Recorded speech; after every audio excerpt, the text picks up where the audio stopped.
Chemin de sagesse, Frédéric Lenoir, Lélie Anvar.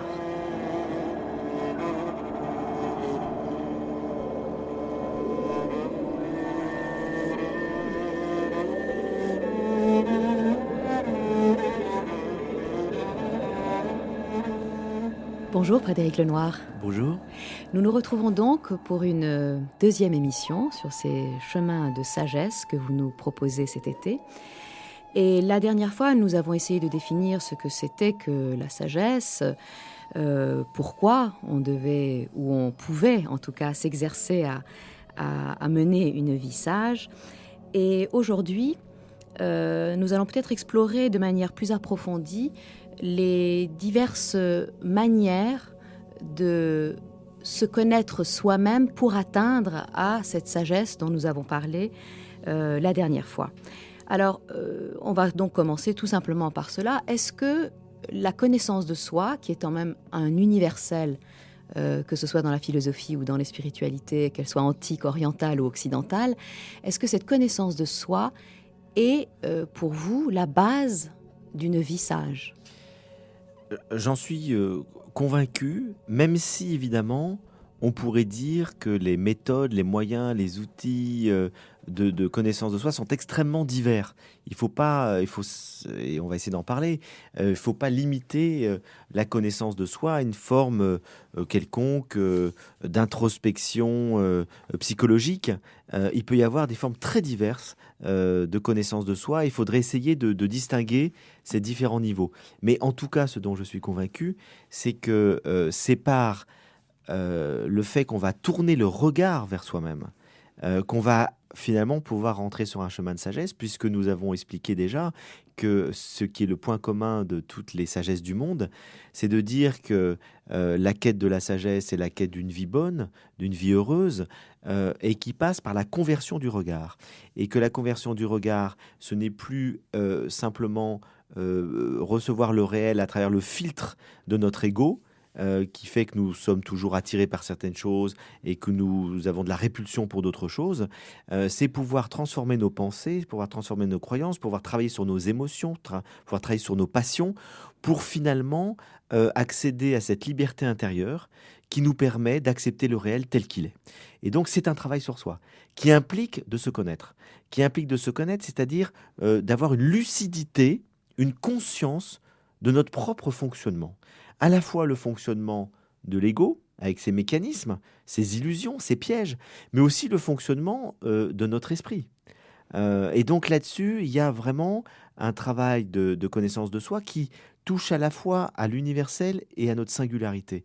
Je dirais l'universel, c'est effectivement la connaissance des mécanismes généraux de l'esprit, et du coup, une fois qu'on a compris ça, on peut l'appliquer aux autres. On fonctionne tous à peu près de la même manière, mais on a aussi une nature singulière. Et donc, notre nature singulière fait que, pour tel individu, il peut être bon de faire telle chose, pour d'autres, non. Tel individu a telle problématique passionnelle, tel autre, non.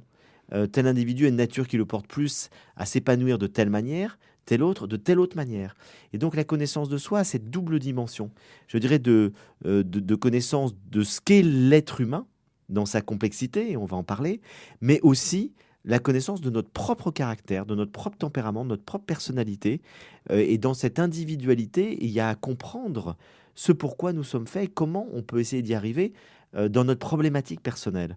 C'est pour ça que ce travail de connaissance de soi peut emprunter aussi bien à la spiritualité qu'à la psychologie, qu'au travail sur les passions.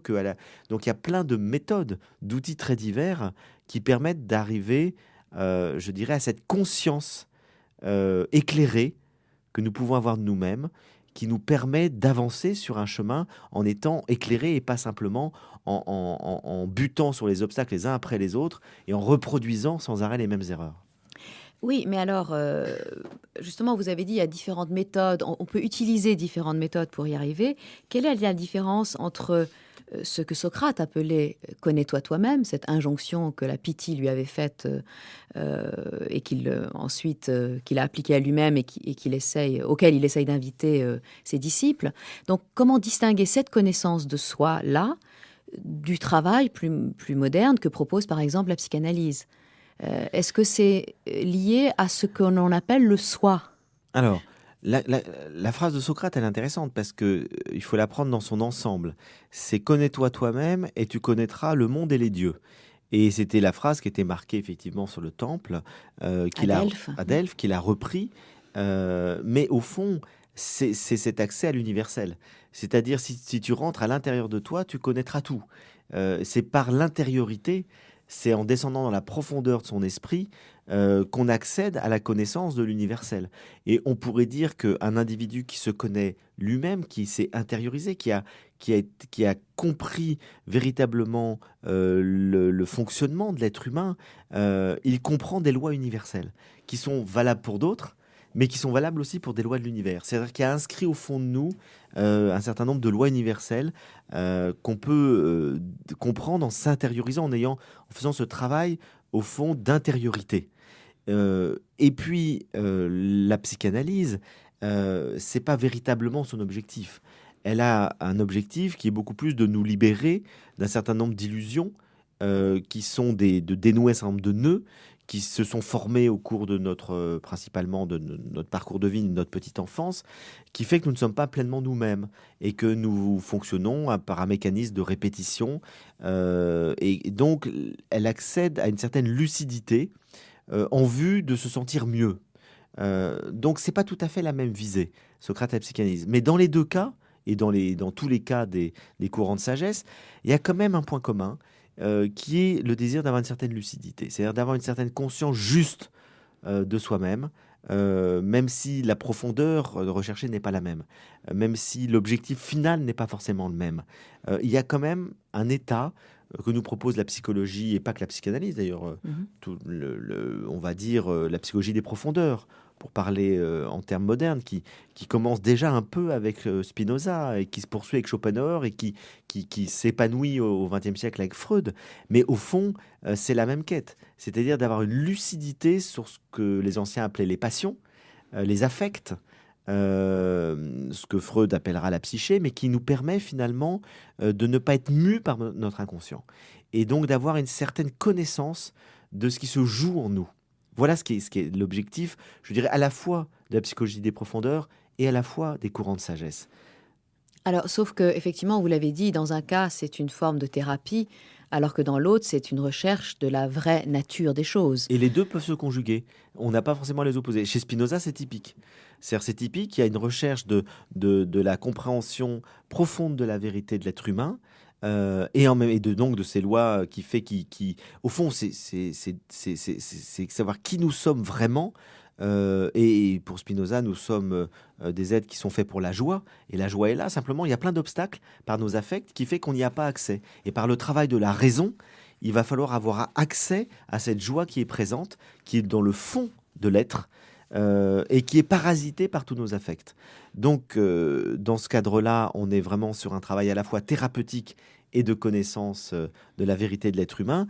Et puis, effectivement, il n'y a pas une dimension philosophique aussi poussée dans les thérapies modernes, où il s'agit essentiellement je dirais, de rétablir un certain équilibre lorsque nos affects sont trop perturbés. Mais je crois qu'il y a quand même beaucoup de parallèles entre la recherche de la sagesse, qui est une recherche d'équilibre, qui est une recherche d'harmonie, qui est une recherche de paix intérieure, et la recherche psychologique contemporaine, qui, même si elle est moins ambitieuse, même si elle ne repose pas sur un arrière-fond philosophique aussi poussé, il y a quand même cette recherche d'être à la fois plus lucide sur soi-même et plus heureux, tout simplement, plus équilibré. Alors, s'il y a dans les penseurs de l'Antiquité, s'il y en a un qui a vraiment poussé à l'extrême cette quête intérieure de la connaissance de soi, il me semble que c'est bien Marc Aurèle, puisque même sur le plan du style, dans ses pensées sur soi-même, il se parle à lui-même comme à un autre, comme pour s'inviter à sortir de son moi illusoire pour s'adresser à son moi réel.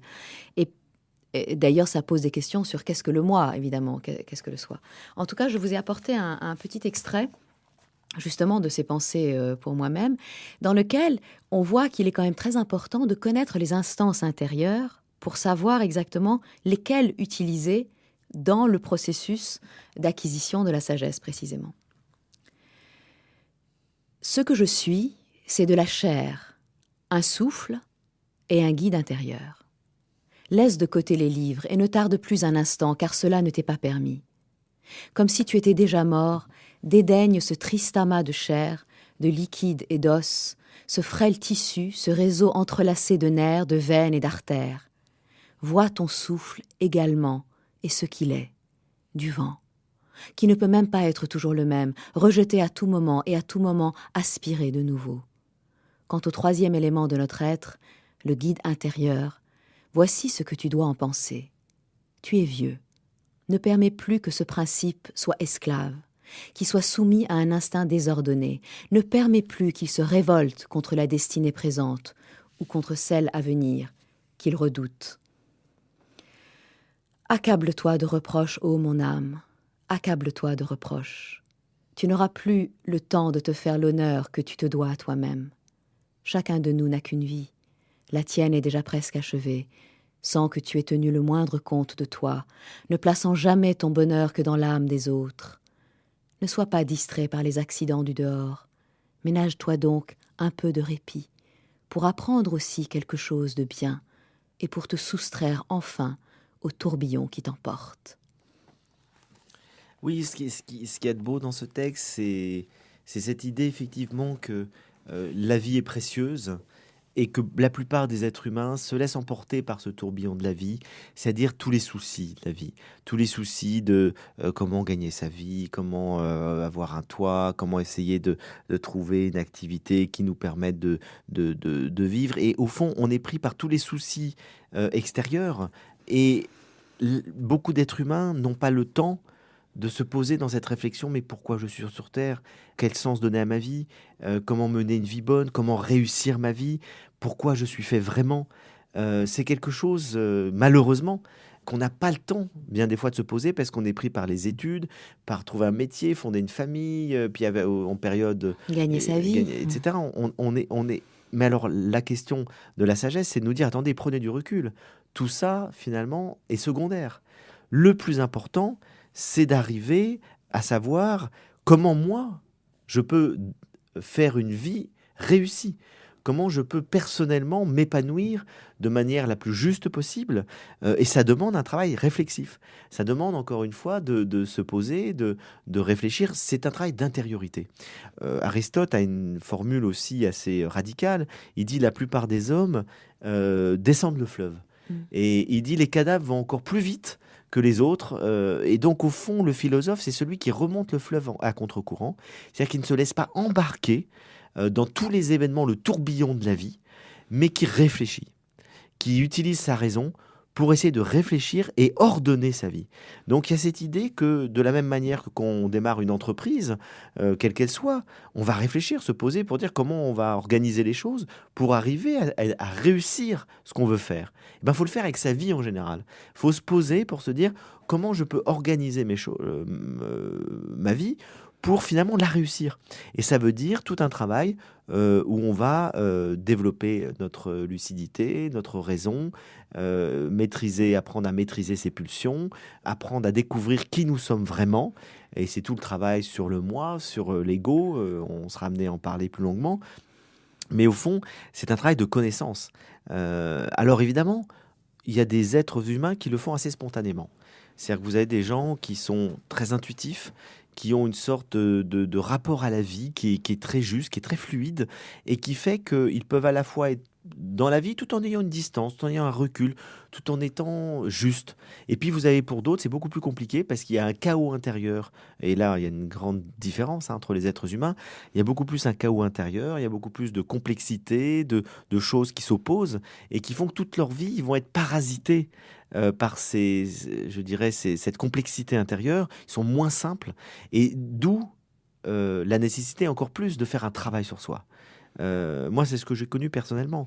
J'ai vraiment eu besoin de faire un travail sur moi. J'ai vraiment eu besoin de faire une réflexion, de la méditation, des thérapies pour arriver à me comprendre, pour arriver à comprendre pourquoi j'avais cette complexité, pourquoi j'étais finalement tourmenté par un certain nombre de choses, angoissé par d'autres. Et donc, il a fallu tout ce chemin qui se fait progressivement. Hein. Le travail de la sagesse, c'est pas acquis une fois pour toutes. C'est quelque chose qui ne cesse de se faire tout au long d'une vie. Et on s'aperçoit qu'on franchit des paliers. C'est qu'à un moment donné, on a plus de conscience, on a plus de lucidité, on a plus de détachement, on a résolu des problèmes émotionnels, et ça permet d'être plus libre, d'être plus serein, d'être plus en paix avec soi-même, d'être plus en paix avec les autres. Donc c'est tout un chemin qui ne s'arrête jamais, mais qui doit sans arrêt se poursuivre avec une certaine attention, une certaine vigilance, et les exercices spirituels peuvent nous aider dans ce chemin. Et en réalité, donc, la connaissance de soi, c'est le début. Puisque si on n'a pas cette idée de... ça ne peut que commencer comme cela, parce qu'il faut à un moment qu'on se dise, mais qui je suis vraiment, qu'on s'arrête pour se dire qui je suis vraiment, pour ensuite pouvoir faire tout ce trajet dont vous avez parlé. C'est le début, ça continue tout au long. Et à un moment donné, on peut s'en débarrasser. C'est-à-dire qu'à un moment donné, on a moins besoin d'être dans l'autoréflexion. Ce que nous disait notre ami François Roustan quand il était venu dans notre émission des Racines du Ciel, où qu'on lui avait parlé du travail. François Roustan, je rappelle, qui était jésuite, philosophe, psychanalyste, et qui aujourd'hui fait de l'hypnose ericksonienne. Donc il a plus de 80 ans, il a fait tout un cheminement, et qu'on lui dit aujourd'hui, on lui parle de la connaissance de soi, il dit ça sert à rien. Il dit ça sert à rien après tout ce cheminement. C'est parce que ça fait 50 ans qu'il s'est préoccupé de ça qu'il peut lâcher ce désir de connaissance de soi. Et c'est vrai qu'à un moment donné, il faut arrêter de se regarder le nombril. Il ne faut pas que la connaissance de soi, ça devienne en permanence tourner en rond, si vous voulez, dans une auto-réflexion. Ça peut ensuite se prolonger par le développement de son intuition, par la méditation, qui est justement une absence de réflexion, dans lequel on accède à son intériorité sans objet, sans être dans une réflexion de type rationnel. Donc il y a plein de méthodes, finalement, de connaissance de soi qui ne sont pas forcément de la réflexion ou de l'auto-réflexion.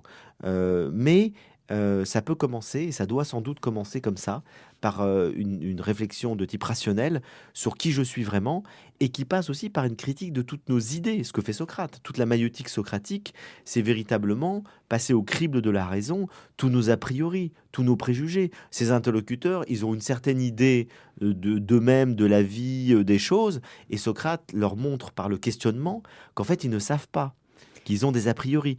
Donc, c'est aussi tout un questionnement philosophique au sens large du terme, sur toutes nos opinions, sur toutes nos croyances, qui doivent être un petit peu bousculées, dérangées, revisitées, pour qu'on accède à une vérité plus profonde. Oui, et finalement, ce à quoi on accède, c'est ce que disait François Roustan en disant finalement ça sert à rien de se connaître soi-même parce que soi-même c'est rien. C'est un peu ce à quoi arrive Socrate en disant finalement tout ce à quoi je suis arrivé c'est que je ne sais rien. Donc Exactement. finalement ça se termine quand même dans une aporie. Oui, absolument. C'est que mais ce travail est nécessaire. Plus on fait ce travail de connaissance de soi, plus on s'aperçoit que ce qu'on appelle soi, c'est pas du tout ce qu'on imaginait au départ, et que donc on va vers quelque chose d'une conscience beaucoup plus élevée, beaucoup plus profonde de soi. Et là, ça va être la distinction effectivement entre le moi en termes d'ego, qui est le support de notre personnalité, et la découverte qu'il y a quelque chose de plus radical en nous, qu'on pourrait appeler le soi, si on utilise des termes à la fois orientaux repris par Jung, qui est l'être le plus profond que nous sommes, qui est au-delà de cette complexité psychologique.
Nous avons parlé, Frédéric Lenoir, de la connaissance de soi, qui est au fondement de toute démarche de sagesse. Mais je voudrais que nous allions un peu plus loin dans cette idée et que nous parlions finalement de ce mot qui revient sans cesse sous la plume des sages de l'Antiquité, des philosophes de l'Antiquité, à savoir le mot de nature. C'est-à-dire, ils disent en réalité que la sagesse, c'est vivre selon la nature et selon sa nature. Donc, selon ce que nous sommes réellement. Encore faut-il savoir ce que nous sommes réellement. Alors, quelle est la nature de l'être humain, selon vous, après tout ce cheminement que vous avez fait à travers à la fois les textes et à travers la vie? Alors, c'est vrai que cette question de nature doit être bien comprise. Il y a à la fois l'idée que chacun d'entre nous a une nature particulière, c'est-à-dire on pourrait dire une sensibilité, un caractère particulier, et que il est essentiel de pouvoir le découvrir pour l'accomplir, le réaliser. Si quelqu'un est fait pour être potier, il faut qu'il découvre qu'il est fait pour ça. Pour être forgeron, qu'il est fait pour être forgeron. Si quelqu'un a une sensibilité qui le pousse à une expression artistique, qu'il puisse la découvrir et la mettre en œuvre. Si quelqu'un est fait pour se marier, avoir des enfants, c'est quelque chose qu'il doit pouvoir vivre. Si quelqu'un est plus fait pour une vie solitaire, c'est quelque chose qu'il doit pouvoir vivre. C'est-à-dire qu'au fond, on a tous des tempéraments, des caractères différents. Ça, c'est la première chose. Mais la deuxième chose, qui est tout aussi importante, c'est qu'il y a aussi une nature humaine universelle qui repose sur un certain nombre d'instances de la personne, qui fait qu'on doit apprendre à connaître nos différentes instances. Et donc, il y a une nature humaine qui va être définie par les différents philosophes à peu près toujours de la même manière, même si les mots utilisés sont différents. Et on pourrait dire globalement qu'il faudra apprendre à distinguer le corps physique, avec sa dimension des sens, sensorielle, du corps psychique, c'est-à-dire sa dimension des affects, des passions, des émotions, mais c'est toujours une dimension corporelle, d'une troisième instance qu'on va appeler le nous, l'intelligence, l'esprit, l'âme, mais l'âme en termes de spirituel. Donc Mhm. c'est pour ça que je préfère L'âme pas utiliser spirituelle, oui. oui, et le mot âme, je préfère l'utiliser, ne pas trop l'utiliser, parce qu'il est piégé. Et il peut être compris soit comme l'âme corporelle, c'est-à-dire le siège finalement des passions, soit comme l'âme spirituelle, c'est-à-dire le siège de l'esprit. Mm. Et c'est pour ça que c'est un mot selon la manière dont on va l'utiliser. Donc je préfère parler du corps physique ou du corps psychique et de l'esprit. Entendu comme, alors là on l'entendra plutôt dans les traditions plus religieuses, comme la fine pointe de l'âme, comme dit Thomas d'Aquin, l'esprit c'est la fine pointe de l'âme. C'est-à-dire pour les traditions spirituelles, le siège du divin, dans lequel finalement c'est par cet esprit que nous pouvons ordonner tout le reste. C'est-à-dire travailler sur les passions, les émotions, le corps, etc. Mais peu importe les mots, il y a donc ces dimensions à la fois physiques, psychiques, spirituelles dans l'homme. Et d'ailleurs, tous les philosophes, aussi bien que les spirituels, aussi bien que d'ailleurs que dans les religions, il y a toujours ces prolégomènes à tout travail spirituel, c'est quand même de définir la nature de l'être humain. C'est très important de se dire, voilà, il y a ces différentes C'est à instances. la fois très important et pas nécessaire. C'est très important lorsqu'on réfléchit sur l'être humain d'avoir une conception anthropologique et puis qui est fondée sur l'expérience finalement. Parce que moi, ce qui m'a vraiment frappé en lisant à la fois le bouddhisme, les sages de la Chine, les sages indiens, les philosophes de l'Antiquité, un certain nombre de philosophes plus modernes comme Spinoza, c'est que finalement, ils disent tous à peu près la même chose. C'est-à-dire qu'ils arrivent toujours à définir l'être humain avec des mots un peu différents, sous ces différentes grandes instances. Et donc, c'est bien le fruit d'une expérience. On n'est pas dans la théorie là. Mm. C'est vraiment parce qu'on a une vie intérieure, qu'on a une connaissance de soi, qu'on comprend la nature de l'être humain. Et on rejoint Socrate, connais-toi toi-même, tu connaîtras le monde et les dieux. C'est-à-dire, tu connaîtras tout, finalement, toutes les lois universelles, parce qu'elles sont inscrites au cœur de l'être humain. Et donc, les instances de l'être humain, on les découvre par soi-même. Mais les mots nous aident. C'est-à-dire le fait de savoir qu'on peut distinguer effectivement la psyché en termes que c'est des passions, de l'âme spirituelle en termes de l'esprit qui va pouvoir ordonner les affects, travailler sur les passions. Ça permet de comprendre qu'il y a à l'intérieur de nous, je dirais, quelque chose qui n'est pas réductible à notre psychisme. Et beaucoup de gens ne le voient pas. Parce qu'on est, dans notre expérience, je dirais, d'introspection première, on est confronté au psychisme. Donc on est confronté à nos affects, à nos émotions, et ils conditionnent un peu tout. Et donc le fait de savoir qu'il y a quelque chose de plus radical que la psyché, qui est l'âme spirituelle ou l'esprit, dans lequel demeure une impassibilité, une joie profonde, quelque chose qui ne peut pas être atteint par toutes je dirais, ces événements de la vie qui ont heurté, fragilisé, marqué notre psyché. C'est quelque chose qui peut être très aidant, même si on ne l'a pas encore découvert par sa propre expérience. Mais c'est quelque chose qu'on peut tout à fait découvrir. Et moi, je peux vraiment dire que l'expérience de la méditation que j'ai découvert dans le bouddhisme il y a 30 ans m'a aidé à faire l'expérience de l'esprit, à découvrir que dans ce silence intérieur et par la pratique d'une répétitive de cette expérience de la méditation, entendue comme ce silence profond dans lequel on laisse taire toutes les émotions, toutes les pensées, tout le mental, etc., on découvre qu'il y a une sorte de sanctuaire secret à l'intérieur de soi qui est toujours en paix, dans lequel il y a une lumière, une forme de lumière qui est présente et qui nous permet finalement de dépasser tout l'état de confusion dans lequel on peut être dans nos émotions. Et une fois qu'on accède à cette expérience intérieure, qui est une forme d'expérience mystique, si on l'entend dans un sens plus occidental, on s'aperçoit qu'au fond, on ne s'identifie plus à nos émotions. Et à notre corps. Et à notre corps, et à nos affects. Oui, parce que beaucoup de gens s'identifient qu'à leur corps. D'accord. Et en même temps, le corps est toujours là.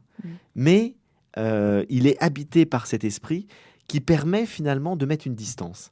Et c'est très important, parce que la sagesse ne peut se développer que si on arrive à mettre cette distance et à ne pas être tout le temps, à ne pas s'identifier en permanence à nos affects, à notre corps, à nos émotions, parce qu'ils sont en permanence dans un état d'ébullition.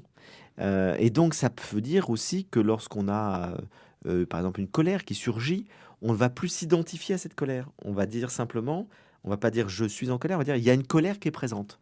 Mais le je est plus profond que la colère, puisqu'on a identifié un je à travers l'expérience de l'esprit qui est plus profond que l'émotion qui est en train de se manifester et qui donc peut la maîtriser. C'est donc la compréhension de ces distinctions, de ces différentes instances de l'être qui nous permet de savoir et de comprendre que l'on peut effectivement ordonner notre corps, nos pulsions, nos émotions, nos affects, nos sentiments par quelque chose, une instance supérieure que les modernes appelleront plutôt la raison, mais peu importe, parce que la raison, ça correspond exactement chez Spinoza à ce qu'on appelle l'esprit dans le bouddhisme. Donc encore une fois, peu importe les mots, si on veut essayer de faire une vision transversale de la sagesse, en tout cas, il y a une instance supérieure de l'être qui est là pour nous aider à ordonner tout cet état psychique et physique qui est complexe et qui est parfois chaotique, en vue de trouver une harmonie, une sérénité et une paix durable.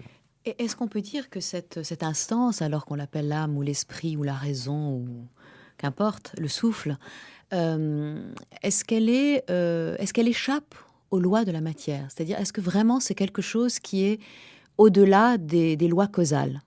Non. Tout est, je dirais, en ce bas monde, tout est conditionné par l'espace, le temps, les lois. Donc l'esprit et la matière sont liés. On peut absolument pas, on peut les distinguer, on ne peut pas les séparer. C'est toujours la même chose. On ne fait aucune expérience finalement radicale d'une séparation. On peut distinguer les choses. Et au fond, je crois que la seule chose qu'on peut comprendre par l'expérience, c'est qu'il y a des instances distinctes mais qui sont toujours entremêlés. Et tant qu'on est dans ce corps est là, et il conditionne aussi notre esprit. Et donc tout est mêlé. Mais simplement le fait d'avoir une conscience de différentes instances qui n'ont pas la même dimension peut nous aider profondément à avancer, esprit et matière confondus, pour essayer encore une fois d'avoir un état intérieur d'harmonie.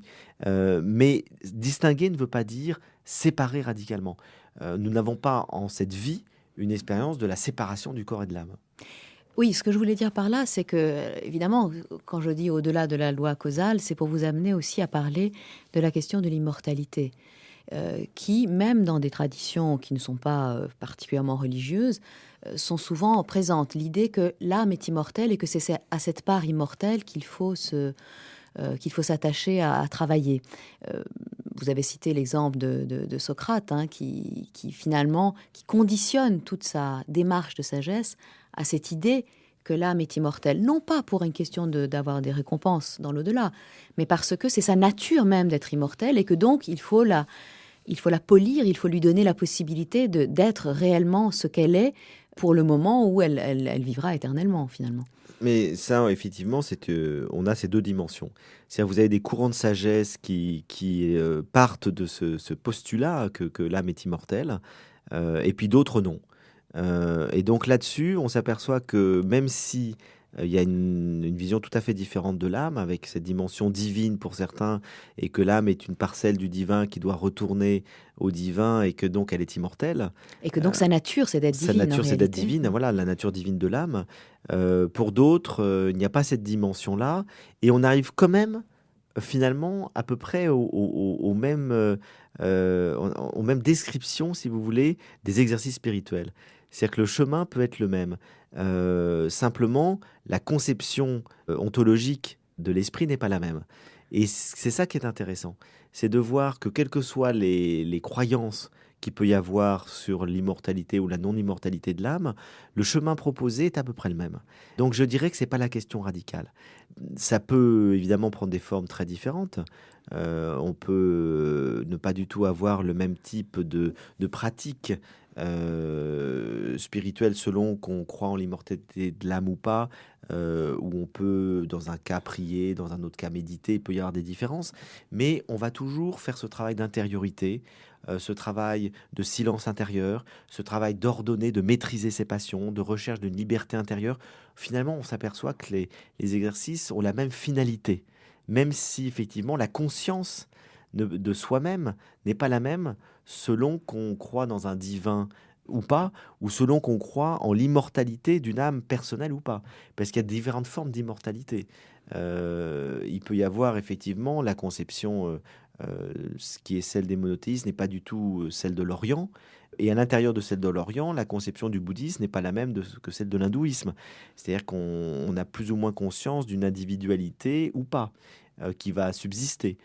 C'est pas la même chose. Et chez les Grecs, c'est encore autre chose. Donc on s'aperçoit que les conceptions de l'immortalité de l'âme diffèrent complètement, finalement, d'une tradition à l'autre, dans les différentes écoles de spiritualité ou de sagesse. Et c'est là qu'on se dit, ben, de toute façon, personne n'en sait rien. C'est-à-dire qu'au fond, il y a des croyances. On est dans l'ordre de la croyance. Et ce qui compte le plus, c'est de croire qu'il y a en nous quelque chose, en tout cas d'expérimenter plutôt que de croire, puisque c'est le fruit d'une expérience, qui a en nous quelque chose de plus radical, encore une fois, que le corps et ses passions. Et que le soi est plus vaste. Que le soi est plus corps, vaste, qu'on a une identité plus profonde que simplement notre moi. Notre moi ou notre ego qui structure toute notre vie psychique, et donc faire la découverte, et encore une fois plus par l'expérience que par la croyance, même si les deux peuvent coïncider. On peut hériter d'une croyance et le vérifier par soi-même. Le Bouddha, il a hérité d'une croyance, effectivement, de l'immortalité de l'Atman. Et après, il a expérimenté la force de l'esprit et il en a tiré toute une philosophie pratique pour accéder au bonheur. Donc là-dessus, la croyance et l'expérience peuvent se rejoindre. Et il y a des êtres qui ne sont pas du tout dans la croyance et qui en font l'expérience, d'autres qui sont essentiellement dans la croyance. Et là-dessus, je crois que c'est pas le problème essentiel. Le problème essentiel, c'est que on puisse, pour le coup, faire l'expérience de cette distinction à l'intérieur de nous, d'une instance supérieure, si vous voulez, qui nous permet, enfin, d'une radicalité, d'une profondeur de notre être, qui ne peut pas être réduite à l'expérience psychologique de l'ego, qui lui est mu en permanence par ces lois naturelles, hein, de l'attraction, de la répulsion, de l'envie d'être reconnu, de la peur de mourir. Tout ça est tout à fait normal. Et en même temps, plus on avance dans un chemin spirituel, plus on découvre que notre identité profonde, notre je, ne se limite pas à cet ego, et que l'ego est même une illusion qui nous empêche d'avancer, parce que tant qu'on s'identifie à l'ego, qui encore une fois est mu par ces lois de l'attraction et de la répulsion, finalement on ne peut pas véritablement progresser spirituellement.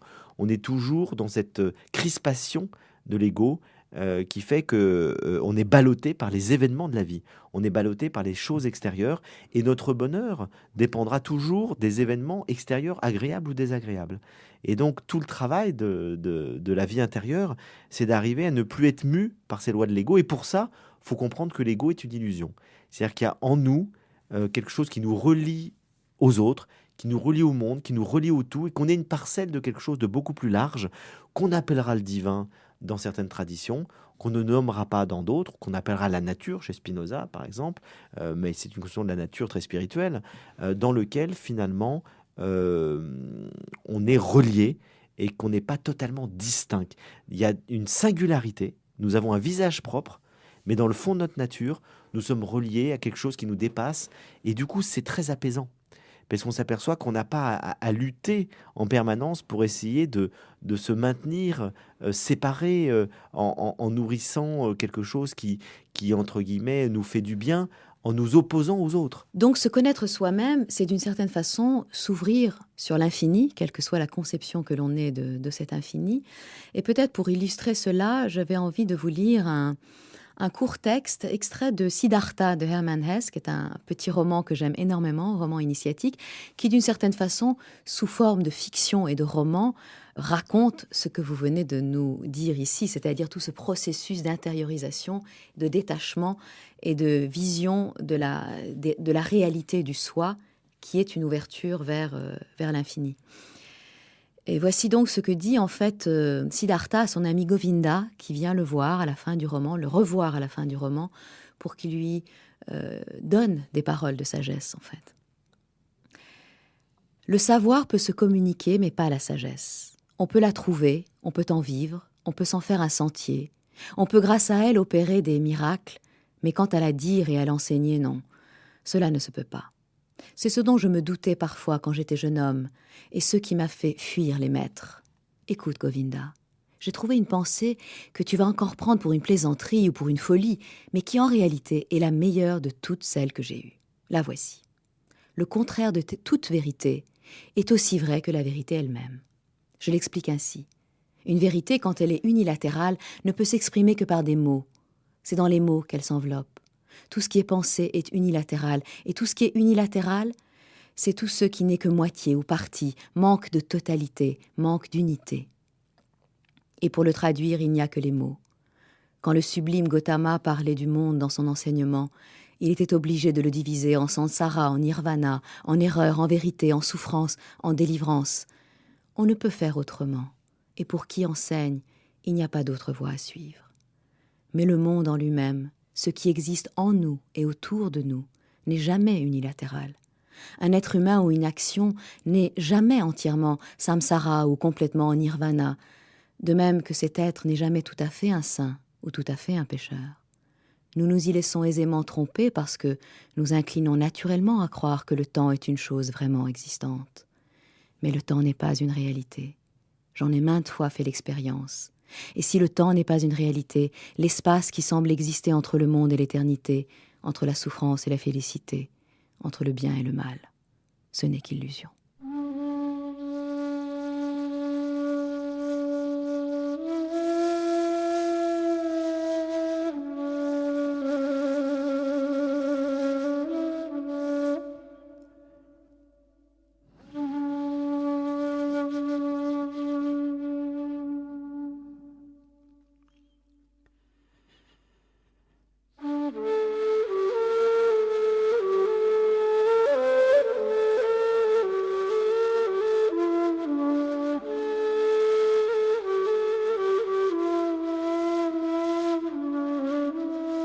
Chemin de sagesse, Frédéric Lenoir, Lilian Var.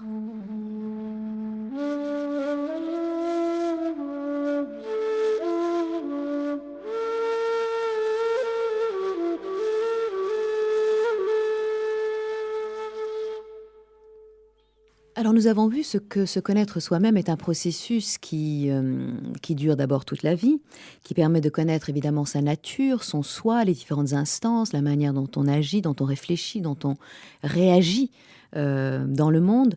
Mais peut-être que, à ce point de notre discussion, il serait quand même important de bien préciser la différence entre l'ego et le soi, puisque dans la sagesse, il convient quand même, en général, d'éliminer tout ce qui vient de l'ego pour accéder à la plénitude du soi. Alors, Alors, il ne s'agit pas tant d'éliminer tout ce qui vient de l'ego que d'en être conscient et de plus être mu par l'ego uniquement. C'est-à-dire, en fait, il s'agit d'acquérir une liberté par rapport à la tyrannie de l'ego. Mais on ne peut jamais quitter l'ego, d'une certaine manière. L'ego est toujours présent, notre personnalité est toujours là. On peut simplement prendre conscience de son caractère illusoire. Illusoire dans le sens où il n'est pas le tout de notre être. Et donc, alors que le problème, c'est que nous commençons par naître spontanément avec ce sentiment que nous sommes notre ego. Et donc, cet ego, qui est ce je, nous distingue des autres, nous sépare des autres, et on perçoit le monde à travers ce qui nous attire et ce qui nous fait peur.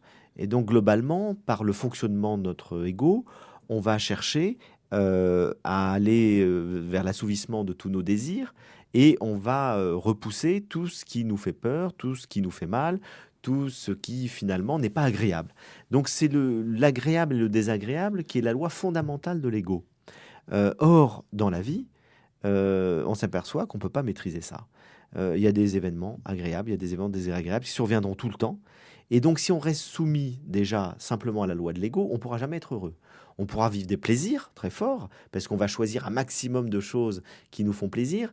Mais comme on ne peut pas contrôler le réel, on peut tout à fait tomber malade, on peut tout à fait être quitté par quelqu'un qu'on aime, on peut tout à fait ne pas obtenir quelque chose qu'on recherche, on peut avoir des échecs. Donc, la vie est faite en permanence de choses qu'on ne peut pas maîtriser. C'est pour ça que toute la réflexion des sages, en tout cas de ceux qui se sont lancés sur ce chemin de sagesse, c'est comment arriver à avoir un bonheur stable, alors que le fonctionnement même de l'ego implique forcément une alternance de choses agréables et désagréables, et on va dire de bonheur et de malheur. Et c'est toute la réflexion de la sagesse est là. Et en observant finalement, en s'observant soi-même, en allant dans ce travail de connaissance de soi, les sages ont tous fait la même expérience, qu'il existait quelque chose de plus profond que l'ego, qu'il existe dans l'être humain ce qu'on pourra appeler le soi pour faire simple et rester dans la terminologie que vous avez utilisée, qui est quelque chose de plus radical, qui n'est pas soumis à cette loi de l'attraction et de la répulsion, qui est un état d'être bienheureux, une sorte de béatitude qui existerait en nous, de joie profonde, de fluidité, et qui n'est pas immédiatement accessible à notre conscience. Ça peut peut-être l'être chez le petit enfant, le bébé qui naît. Et puis très vite, l'ego se développe, se construit, la personnalité se construit avec cette loi de fonctionnement de l'ego qui fait qu'on va s'identifier à notre ego. Et à ce moment-là, on oublie finalement cette espèce d'état de nature profonde qui est en nous, qui est mue simplement par l'émerveillement, la joie. Et puis très très vite, on s'identifie à notre ego. Et il faut faire un chemin finalement de travail sur soi, de connaissance de soi, pour découvrir d'une part que cet ego nous rend malheureux, en tout cas globalement malheureux, et d'autre part que nous ne sommes pas cet ego. C'est-à-dire qu'il y a quelque chose en nous de plus profond, encore une fois, qu'on l'appelle une part divine ou pas, quels que soient les noms qu'on donne, de plus profond, qui nous relie à la nature, qui nous relie au tout, qui nous relie à Dieu selon nos croyances, quels que soient les mots qu'on met, et qui ne peut pas simplement être réduit à ce fonctionnement de la conscience ordinaire qui est celui de l'ego. Alors, la question importante, c'est est-ce qu'on peut se débarrasser de l'ego ou pas? oui, alors, et c'est aussi d'ailleurs la différence avec toute la démarche mystique qui prône l'anéantissement de l'ego, en effet. Et il y a beaucoup de traditions qui disent qu'il faut tuer l'ego. Oui. Moi, je n'y crois pas du tout. Mm. C'est-à-dire, je crois qu'on mourra avec notre ego, simplement, on en sera détaché. Et je crois que c'est tout Alors, il y a peut-être des sages qui arrivent à un état d'anéantissement dans lequel l'ego n'existe absolument plus. Mais je crois que c'est pas du tout l'expérience qu'on en fait, je dirais, de manière ordinaire, sans arriver dans des expériences tout à fait extrêmes. Je crois que vraiment, la plupart d'entre nous qui sommes engagés sur des chemins de sagesse, qui cherchons à ne plus être simplement mus, effectivement, par notre ego, on s'aperçoit que l'ego est toujours là, et simplement, on peut en être libre. Et je vous donne des exemples très concrets. On reçoit une critique, une insulte. Quelqu'un vous dit quelque chose de très négatif sur vous, sur votre livre. Bon, ça arrive tout le temps. N'est-ce pas? Et ça m'arrive tout le temps. Oui. Bon, bah, vous pouvez réagir de manière égotique. C'est-à-dire qu'immédiatement, vous êtes atteint, vous êtes blessé, vous dites c'est injuste, et ça vous trouble. Si vous avez un petit peu travaillé sur vous, vous apercevez que vous pouvez très bien entendre cette critique et ne plus être troublé. C'est-à-dire que vous identifiez plus finalement à vos œuvres. Et vous dites, bon bah tiens, on me fait telle critique ou telle chose ne m'atteint plus du tout de la même manière. Il peut y avoir quelque chose qu'on trouve juste ou injuste, mais ça ne crée plus un trouble. Parce qu'au fond, on vit dans un autre niveau de conscience de soi qui n'est pas simplement l'ego avec le besoin de reconnaissance qu'il a. Il peut être présent. Vous allez à la limite le ressentir. Et c'est tout le travail progressif d'arriver à ce que ce ressenti diminue de plus en plus. Mais on peut le sentir toujours présent et ne pas du tout aller dedans. Et donc moi je parle beaucoup plus de lâcher l'ego que de tuer l'ego. Parce que je pense que l'idée de lâcher l'ego, c'est l'expérience qu'on en fait quotidiennement. On ressent toujours quelque chose, mais on rentre pas dedans. Et tuer l'ego voudrait dire qu'on anéantirait finalement notre mécanisme psychologique qui est fondamental. Oui, ça peut même être très dangereux, enfin, de Alors, le c'est surtout rechercher, très hein. dangereux pour les gens qui n'ont pas assez déjà fortifié leur ego. Mm. Paradoxalement, c'est qu'il faut peut-être d'abord fortifier l'ego pour le lâcher. C'est-à-dire, faut être bien assis dans sa personnalité, faut avoir confiance en soi, faut s'aimer soi-même pour pouvoir se détacher, pour pouvoir aimer les autres de manière juste. D'ailleurs, si on prend même les phrases bibliques, le livre, la Bible hébraïque, notamment le Lévitique, comme la parole de Jésus, nous dit aime ton prochain comme toi-même. C'est-à-dire pour pouvoir aimer son prochain, il faut s'aimer soi-même. Mm.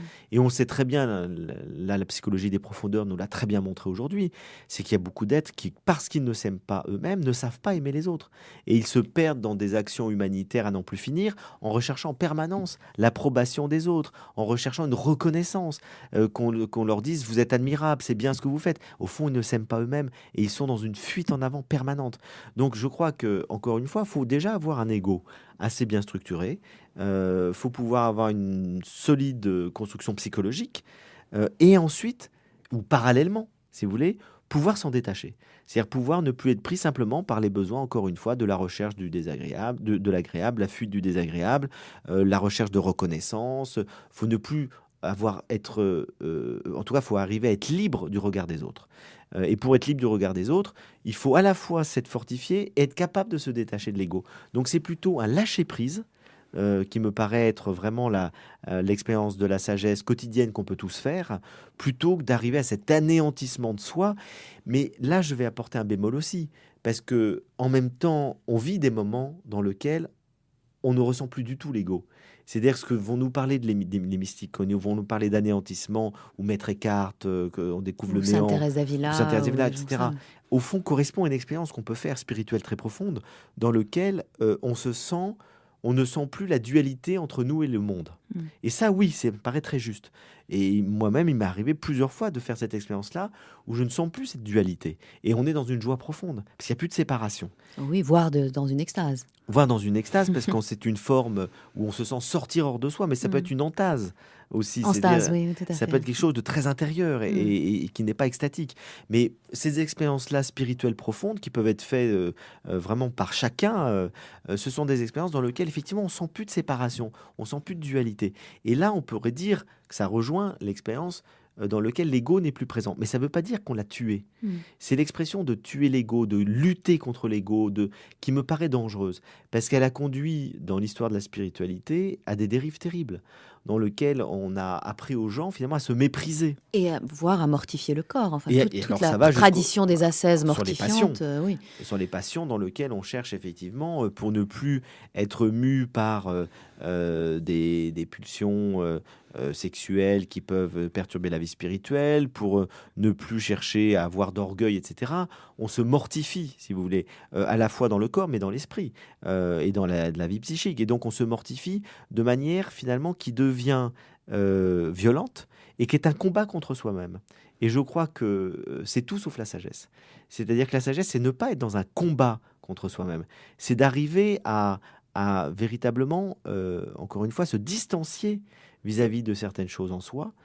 C'est arriver à mettre de l'ordre, à mettre une harmonie à l'intérieur de soi, mais c'est ne pas chercher du tout à nier quelque chose qui est dans notre nature. Oui, mais ça peut nécessiter quand même une lutte, parfois. Une lutte. On peut lutter contre les passions Bien et les sûr, pulsions. mais la lutte, c'est une lutte de l'ordre de la volonté, c'est une lutte de faire des choix, c'est une lutte de renoncer à certaines choses, ce qui n'est pas facile, c'est de s'arrêter dans certaines expériences, c'est lorsque, ce que Épicure le dit très bien, finalement, c'est rechercher la modération, c'est-à-dire qu'on recherche le plaisir, mais dans la modération.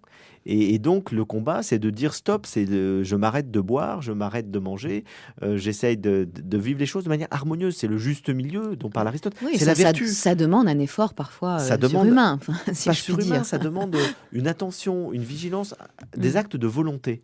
Et plus on pose plus on est, je dirais, plus on fait ces actes-là, plus ils sont faciles à faire. C'est vraiment la notion de vertu dont on n'a pas encore parlé qui est très importante. C'est que les Grecs ont très très bien montré, et alors suite les modernes qui ont repris les Grecs, c'est qu'effectivement, tout l'exercice de la sagesse, c'est l'exercice de la vertu. C'est apprendre à ne pas être dans les extrêmes, à ne pas être dans les excès, et à pouvoir se dominer suffisamment pour rester dans une modération. C'est le juste milieu, la voie du juste milieu dont parle le Bouddha. Une modération qui évite les extrêmes et dans lequel on progresse. Plus on pose un acte vertueux, plus on est vertueux. On le voit très bien par rapport à la peur et au courage. Lorsque on a peur, on fait un petit acte de courage pour dépasser sa peur et après on a un peu moins peur. Moi, je vais vous donner un exemple très simple. J'ai horriblement peur de l'avion. Mais c'est pas que j'ai peur que l'avion se crache, c'est que je suis claustrophobe. Donc, j'ai fait un travail pour là-dessus qui fait que à force de prendre l'avion, j'ai moins peur de l'avion. Et plus on apprend à dominer sa peur, moins on a peur. Donc, le courage, ça vient du fait qu'on pose des exercices, des actes de force, des actes de courage, et finalement, on s'aperçoit qu'on arrive à dépasser de plus en plus ses peurs, ses phobies, ses appréhensions. Donc ça passe aussi par le fait de poser des actes de volonté à un moment donné. Et donc finalement, pour en revenir à l'ego, je crois qu'il ne faut pas chercher à lutter contre soi-même en permanence. Il faut simplement chercher à poser des actes justes qui nous permettent d'aller vers le meilleur de nous-mêmes et de développer le meilleur de nous-mêmes. Il faut toujours avoir cette finalité en tête. C'est-à-dire, c'est pas se détruire soi-même, c'est pas se quitter soi-même, c'est donner le meilleur de soi, s'accomplir du mieux qu'on peut en fonction de notre nature profonde. Et quand on a dit dans des traditions judéo-chrétiennes ou autres religieuses à des individus qu'il fallait qu'ils renoncent à eux-mêmes, qui sous prétexte que s'ils faisaient telle chose, ils allaient développer ou trop d'ambition ou trop d'orgueil, etc. Je pense que c'est complètement faux. C'est qu'on peut avoir une immense ambition pour soi-même. Mais cette immense ambition, c'est de réaliser ce que notre nature profonde nous pousse à être. Mais ça peut être très ambitieux. Donc là-dessus, je pense qu'il y a eu beaucoup de dérives dans la tradition, en tout cas celle que je connais le mieux, qui est la tradition chrétienne, dans laquelle on a appris une sorte de mépris de soi qui n'est pas la même chose que la sagesse, qui est simplement ne plus être l'esclave de son ego. Et donc c'est toujours l'idée finalement, dans ce juste milieu, peut-être que le bouddhisme a particulièrement bien développé cette idée-là, c'est que dans le juste milieu, il y a toujours cette idée de mettre les choses à distance, c'est-à-dire à distance égale les unes des autres. Aussi bien d'ailleurs le plaisir que le déplaisir. Mais bien sûr, c'est de ne pas aller dans les extrêmes. C'est pour ça que l'ascèse radicale, le Bouddha y a renoncé totalement. Il a commencé par ça. Le Bouddha, quand il recherchait comment être vraiment heureux, il a commencé par l'ascèse. C'est-à-dire ne plus manger pendant des semaines entières, mais faire que son corps, finalement, soit totalement maîtrisé. Puis il s'est rendu compte que ce n'était pas la solution. Et donc, il apprenait la voie du juste milieu, c'est-à-dire ne pas aller trop loin dans les plaisirs, mais ne pas aller trop loin dans le renoncement au plaisir. Finalement, dans l'ascèse.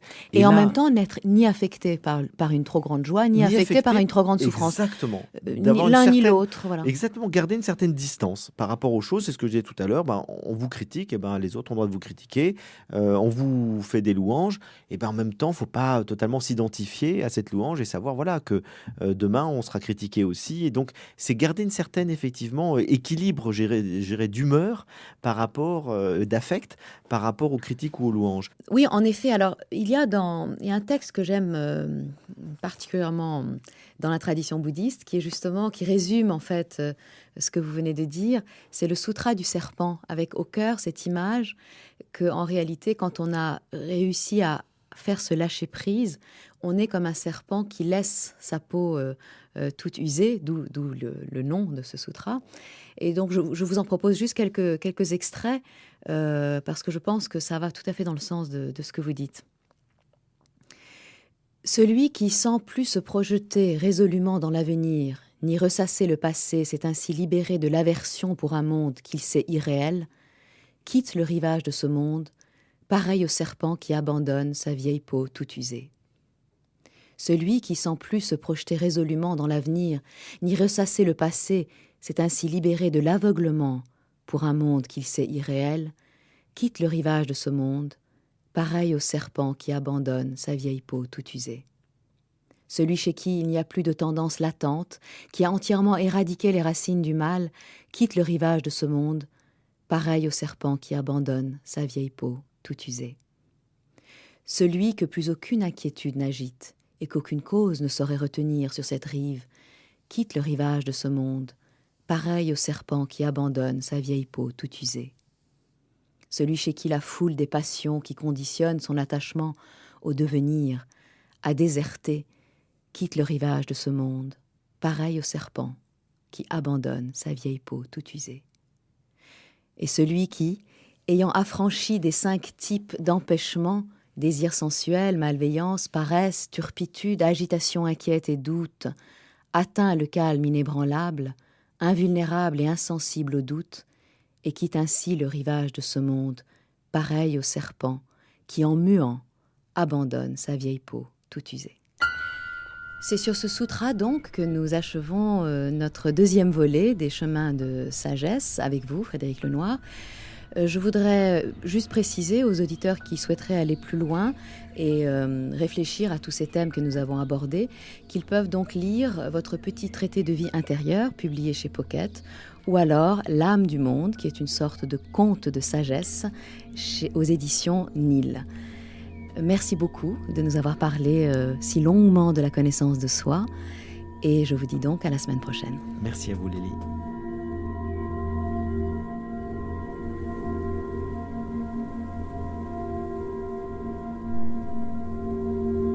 C'était Chemin de sagesse avec Frédéric Lenoir et Lélie Anvar.